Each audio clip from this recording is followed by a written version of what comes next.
తులసి. ఈ ప్రొడక్ట్ వచ్చేసి ఇతని పేరు వచ్చేసి దర్శెల్లి. దానికి క్యాన్సర్కి అనేది సంబంధించి రొమ్ము దగ్గర ఒక గడ్డ అనేది ఉంటుంది. ఆ గడ్డ ఉండడం వలన అతనికి నేను flax oil, Ojas active, detox food patch అనేది ఇచ్చేసినాను. ఇచ్చిన తర్వాత అతనికి ఏ విధంగా రిజల్ట్ వచ్చింది, దీన్ని వాడడం వలన ఆ గడ్డతో పాటు ఇంకా వేరే ఏమైనా ప్రాబ్లాలు ఉన్నాయేమో ఆ ప్రాబ్లాలు కూడా తగ్గినాయా లేదా అనేది అతని మాటల్లోనే ఒకసారి విందాము. అన్న, నీకు ఇది ఇచ్చినప్పుడు ఏ దానికి ఇచ్చినా నీకు ఇది కొంచెం గట్టిగా మాట. గడ్డకి ఇచ్చినావు. ఎక్కడ ఉన్న గడ్డ? రొమ్ము దగ్గర. దాంతోపాటు మొలలకు కూడా తగ్గినాయి. ఆయాసం ఉండే, ఆయాసం తగ్గింది.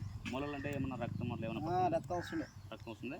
ఇది వాడిన తర్వాత రక్తం తగ్గిపోయిందా లేకపోతే ఆ గడ్డ కరిగిపోయిందా? ఏది కరిగిపోయింది? దాంతోపాటు అది కూడా కరిగిపోయింది. రెండు కరిగిపోయినాయి. ఆరోగ్యంగా బాగా బంగారు లెక్క. మళ్ళీ ఇది ఎవరికైనా చెప్పొచ్చా మనం? బంగారు లెక్క చెప్పొచ్చు కదా. చెప్పొచ్చు.